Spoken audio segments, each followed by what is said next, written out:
This is Find Your Dream Job, the podcast that helps you get hired, have the career you want, and make a difference in life. I'm your host, Mac Pritchard. I'm also the founder of Mac's List. It's a job board in the Pacific Northwest that helps you find a fulfilling career. Every Wednesday, I talk to a different career expert about the tools you need to get the work you want. The job market right now feels tighter than ever.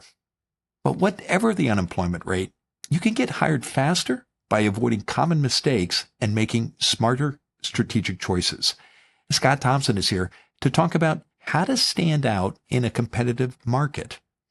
He's the managing director of Lexicon Solutions.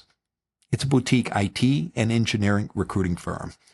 Scott is passionate about matching you with a job that fits your short or long-term goals, and he joins us from Portland, Oregon. So, Scott, let's get right into it.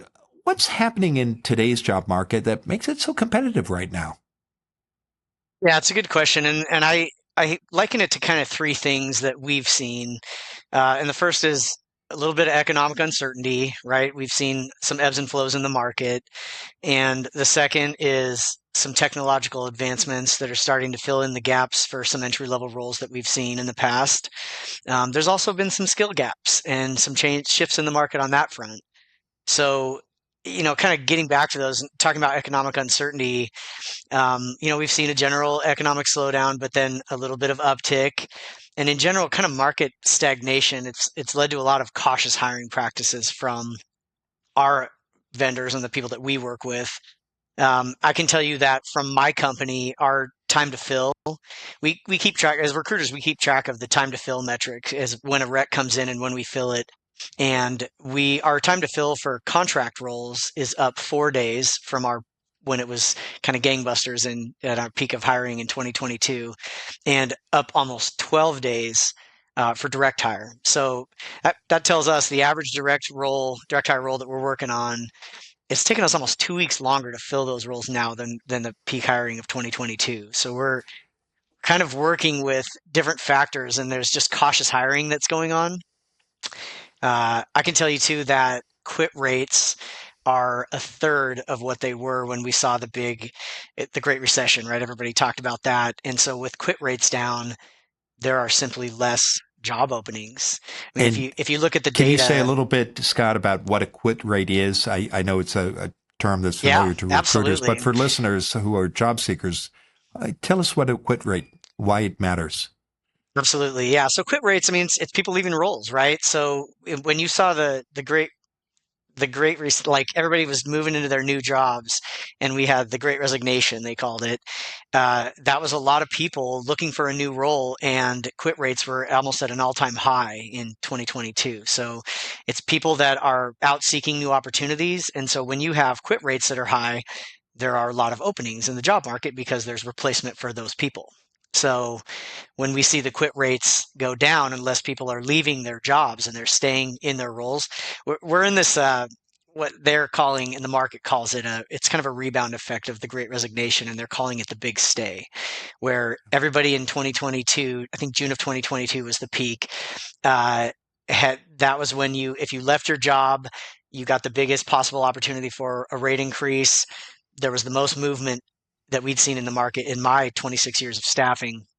And that was the peak. And since then, we've seen quit rates go down. And like I said earlier, they're less than a third now of what they were. So with that, I mean, in March of 2022, there were over 12 million jobs available in the United States.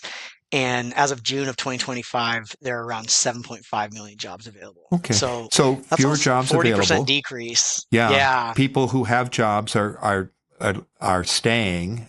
People are buckling quitting down. Yeah. Okay. Because I think that it's a very different market than it was 3 years ago. We're recording this in 2025. I'm just curious.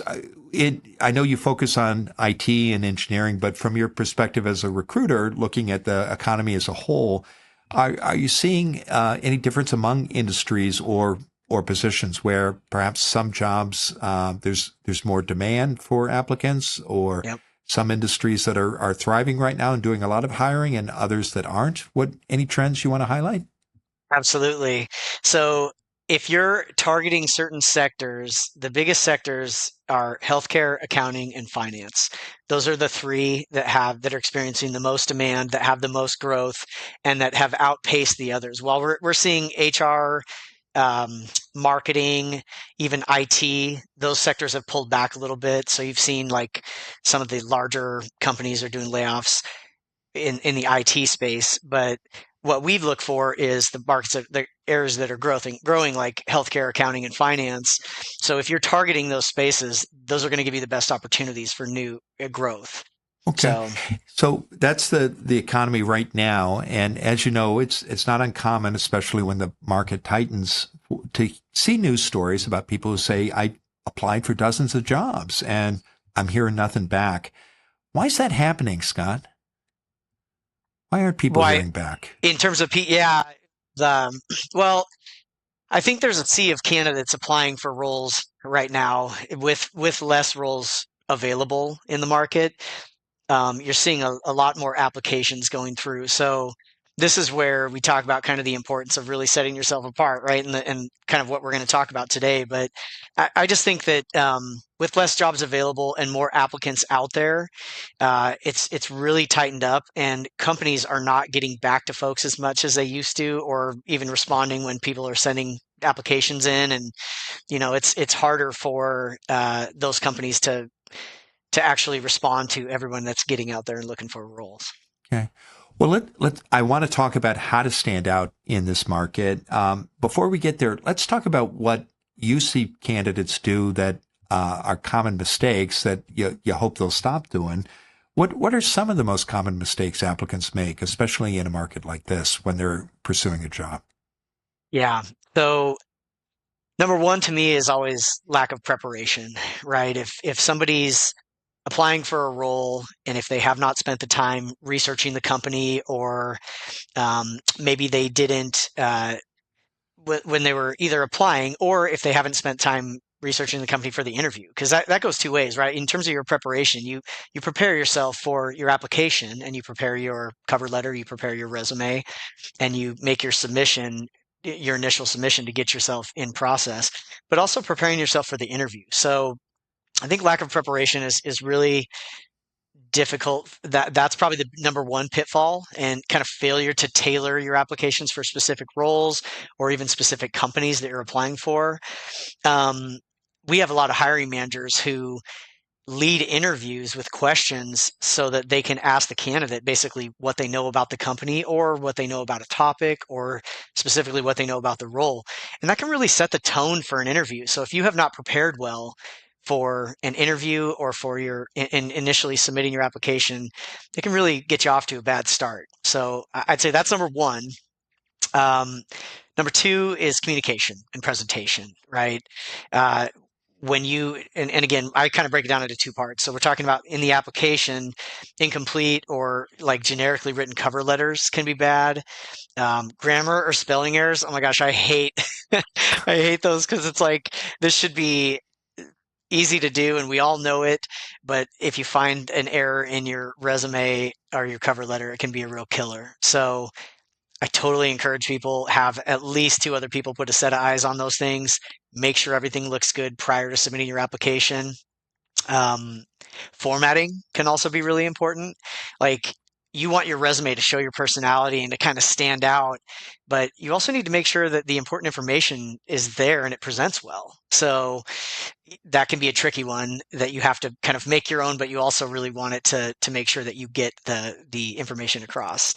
Okay. So preparation, do your homework before you apply, customize your application materials, your cover letter, your resume, pay attention to basic preparation, like avoid grammar errors and misspellings.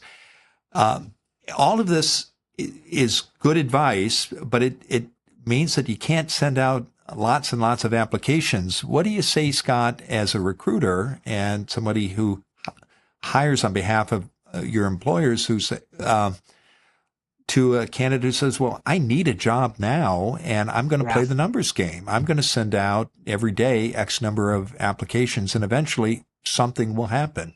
What do you think of that approach? Yeah, what I generally tell people when we're crafting a resume. Cover letters are always going to be specific to what you're applying for, but when crafting a resume, um, you want to present all your information as it is, right? Because you've done the things you've done, you have the experience you have. Lay that out and lay it out well. Where you can craft things for a specific role you're looking for is a summary at the top of your resume. You may have 5 to 6 bullet points to show what do I have skill wise that's relative to this specific role that I'm looking for. So that and a cover letter is where you can actually show your personality and show your experience that's relative to what you want. And that can save you a lot of time. Some of these applications you have to submit can take 20 and 30 minutes at a time because you're working with different applicant tracking systems and however you're sending your application into the company that you're looking for. And so if you're taking 30 minutes at a time and you're rewriting your resume every time, that can be brutal. So I encourage people to just tailor their cover letters and tailor their summary at the top of the resume just to kind of mix and match whatever bullet points you want to showcase your skills that align with the role that you're looking for. Okay. Well, let's take a break. When we come back, Scott Thompson will continue to share his advice on how to stand out in a competitive market.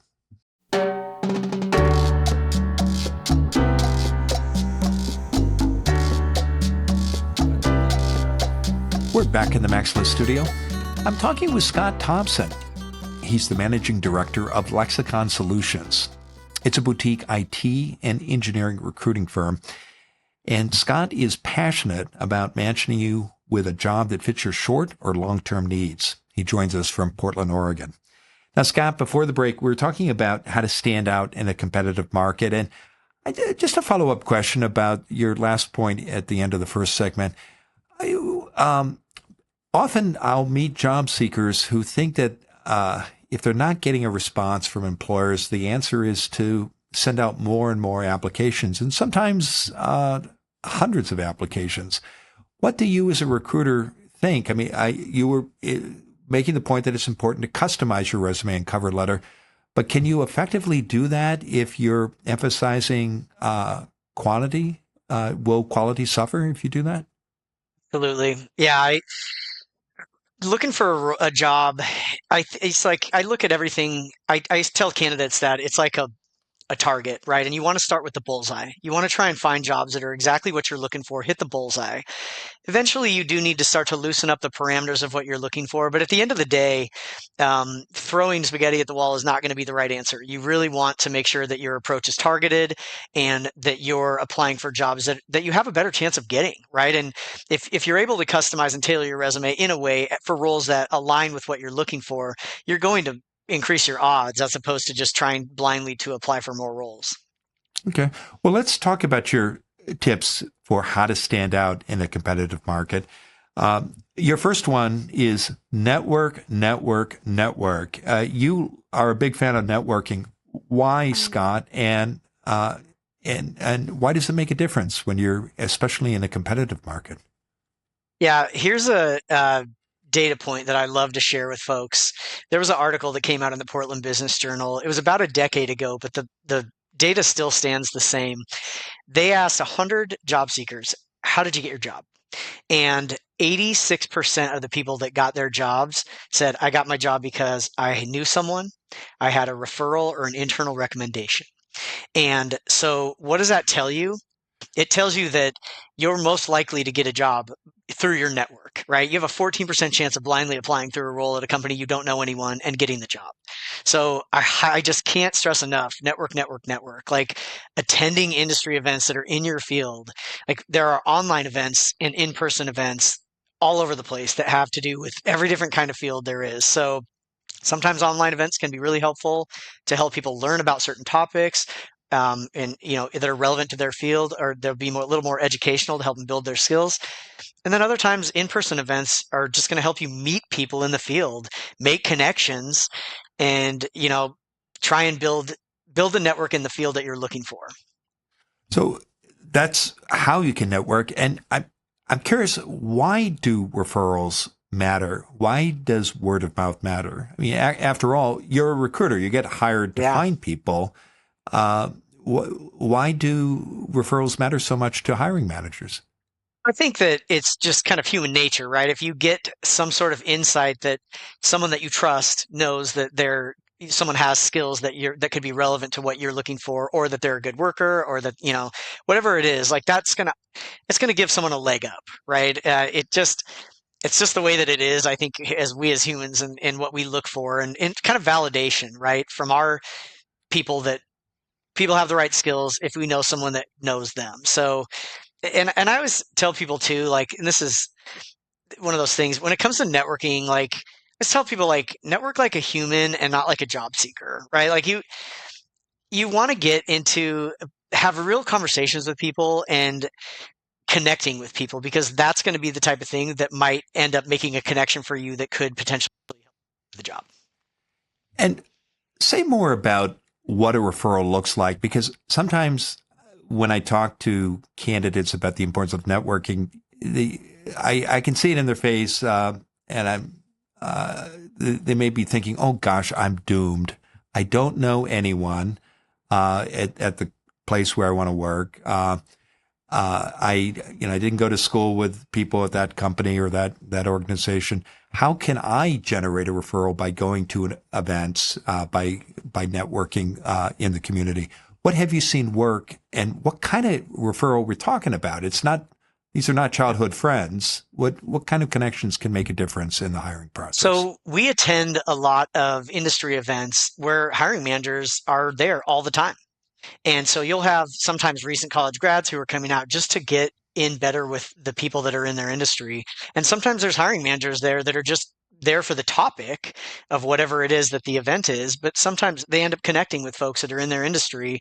And if you make those connections, those human connections, and you actually, have some sort of introduction to someone who is either a hiring manager or is on a team, when their team may be hiring, you might end up getting connected to the right person. So um, I feel like network go to them aren't just job seekers. A lot of times it's people that are looking for additional knowledge in their field, or they're interested in the topic of whatever the event is. And that's going to generate job hiring managers, but also people that are on teams that can make connections for you as well. In the first segment, you talked about the importance of customizing your resume and cover letter. Another tip you have for standing out in a competitive job market, Scott, is to make your LinkedIn page line up with your resume. How do you do this, and how does it help your application?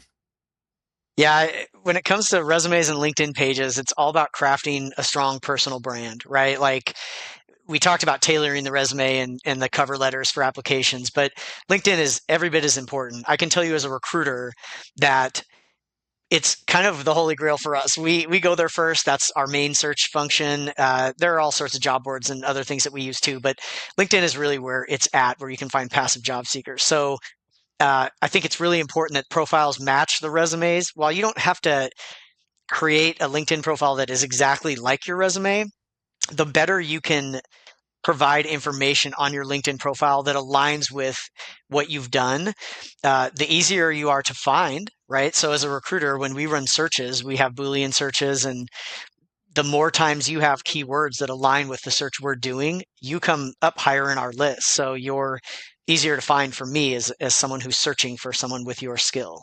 So I also, another thing, a pitfall that I would tell people to avoid is in making sure that your resume aligns with your LinkedIn profile.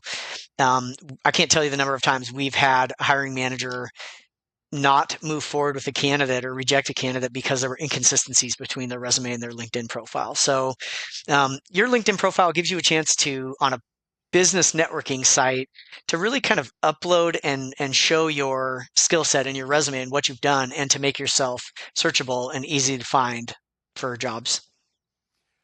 Another tip you have for standing out in a competitive job market is to sell yourself in a job interview. What do you mean by this, Scott? And what stops people from selling themselves? I think the two most important factors in any interview of convincing the hiring managers: can you do the job? And, will you do the job? Do you want to do the job? So I always coach applicants that they really need to get two things across in an interview. And those two things are: you need to relate with the hiring manager and the team, and you need to show enthusiasm about the role. So kind of relating to the hiring manager or team can really build that stronger connection, showing them the enthusiasm can really make them feel at ease that you will stay in this role and that the job is a good fit for you. I love using, but really not overusing, the word passionate, right? If you're in an interview and you're selling yourself and if you're talking about something that you are passionate about and using that word, you're going to make them feel like you're excited about that role, and the hiring manager and the hiring team will feel good about that and make a better connection. It can help you stand out. So, good ways to do that are linking past experience that you have to what the company needs. This can be from previous work experience or even like recent education. If you have someone who basically maybe went back to school to switch fields, finding ways to build in your recent education to connect it. So, I just selling yourself in an interview. It's relating and it's showing enthusiasm to me. So those are the two things you have to focus on to really, I think, make a good connection. Well, it's been a terrific conversation. Now, Scott, tell us what's next for you. So at me and Lexicon, we are Portland-based staffing firm, and we just, keeping up with the IT and the engineering world and kind of just, doing what we do. I'm 26 years into this, so not a lot of change going on here. Our focus is the local market and also a little bit of national staffing. And so what I'm doing is just, continuing to connect with users and good candidates and making sure that we make good connections between our candidates and our clients. Terrific. Well, I know listeners can learn more about you and your work by visiting your website. That's lexiconsolutions.com. And that you also invite listeners to connect with you on LinkedIn. When you do reach out to Scott there, please tell him you heard him on Find Your Dream Job. Now, Scott, given all the great advice you've shared today, what's the one thing you want a listener to remember about how to stand out in a competitive market? I think branding, really. I mean, I think that the creating your brand and making connections are just going to be the two most important things, because that's the kind of thing that gets people, that sets someone apart. Stay away from pitfalls, but really create a good brand, present that brand well on the resume, on LinkedIn, and make good connections with networking. And, those are really, I hate to say it's as simple as that, but really sometimes it is.